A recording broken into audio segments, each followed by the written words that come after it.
Hey guys, True Knight back here. So tonight, as I promised in my last video with Fire King, I'm gonna give you guys one more video on Swordsoul for the month before we move into February. Crazy to think it's already almost end of January, halfway through. But yeah, let's get right into it. So of course, this is the deck I'm known for on my channel. This is my favorite deck probably of all time.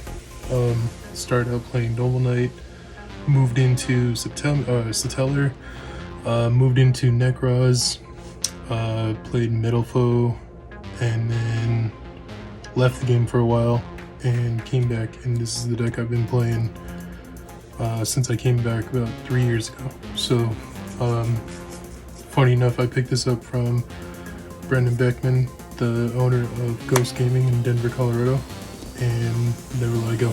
This is the same original print set, so yeah. Little funny history, but all right, right into the deck. Starting out with, of course, 3 Ecclesia. This card should never be ran at less than 3, in my opinion. I know I see a lot of people doing 2, but I just think that 3 is the correct ratio. Then of course, Moye. Can't go wrong with this deck. This card is single-handedly the strongest Swordsoul, but greatest starter, draw power, just always is there to get you into the deck. 3 Long Yuan. This is probably one of my favorite Swordsouls, but gets you into your Synchro 10 plays. And then my favorite Swordsoul is Taya.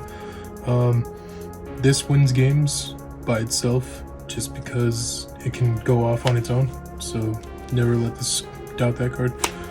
You got your 3 Emergence, of course, and the 1 Blackout. So I'm not playing the Monster Reborn, I'm not playing either Swordsoul Monster, just your standard ratio. I like it. I'm most comfortable with this ratio. I think that's the strongest way to go, and it just helps the most. So into the tennies, playing 3 Ashuna, of course. It's the bread and butter of the tennies. Banish it to go special 1, but it locks you into worms, so always remember that. Ashuna, the best one, going second. Banish this to return a card back to hand. Can't go wrong with that. And 3 Adhara, banish it to return a monster from the banish zone to your hand. Level 1, I max out on these guys because you always want to see 2 of them, no matter what, in your hand. I could draw all my meta hate, but if I have 2 of these and, like, say, Taya or a Moye and another Swordsoul card, like, I feel just as comfortable because you have so many lines of special summon, it's crazy. And then finally, the Shithana and 2 Heavenly. I'm still on this because dodging is great. Can special it to get to your synchro plays if, like, they hit Moye with Imperm or something and you have this, just go into it. So, and then for non-engine, 3 Ash, of course, self-explanatory there. 3 Droll. Now I am playing this over the Droplet because I just think this is more prevalent of a card than Droplet is right now. 3 Desires. I'm not really a fan of the upstarts, like I said.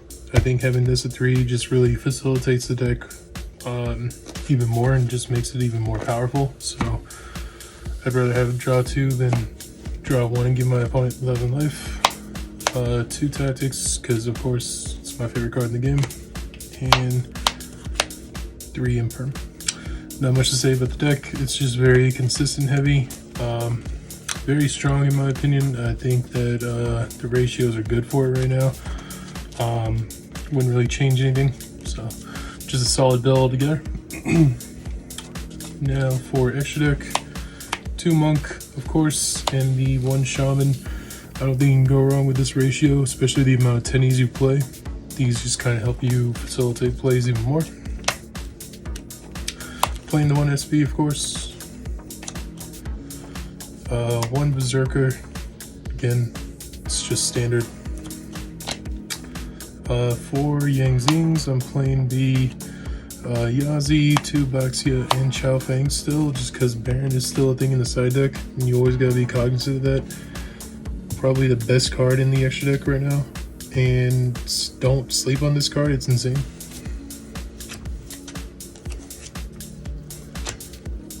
And then for Swordsouls, it's just your standard lineup, guys. Nothing really changes here. Just keep it the same.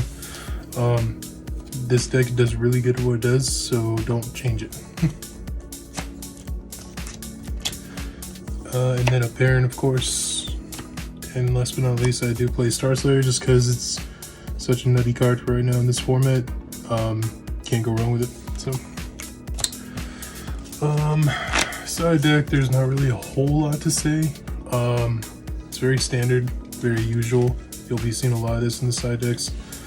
3 Ghost Spell, 3 Crow, 2 Lightning Storm, and 1 Feather Duster. The Droplet is here. And finally, for going first, like I said in the Fire King deck, I was thinking Anti-Spell or something of that nature, but this card can just win games on its own. So that is all I have to say about that. So yeah, very standard list, not really a whole lot different than what other Swordsoul players are playing, but that's just because I feel like anybody who tries to deviate away from it, you just kind of fall flat. I was looking at the Danglong game with the Swordsoul. I was looking at even Ringo Worm back in here with Chaos Angel, and this is just the most consistent build that I've found, and it's the funnest. It's a pet deck of mine. It's something that I'll never let go of, so love it. But yeah, let me know what you guys think in the comments below. Again, be on the lookout. I'm really close to finishing Manadium, really close to finishing getting all my Tri-Brigade stuff, so be on the lookout for Fire King, Tri-Brigade, and Manadium decks. And then from there, I'll just kind of solidify what I'm going with for the format. I'm really heavy on Fire King, Dogmatica, and Swordsoul. But who knows, might be ending up with Manadium and Vanquish Soul for all I know. So I'll let you guys know. But as we get into it, before we get to a ban list again in April or May. So anyway, guys, be safe, be kind, be respectful of each other, and I'll see you in the next one. Have a good night. Bye-bye.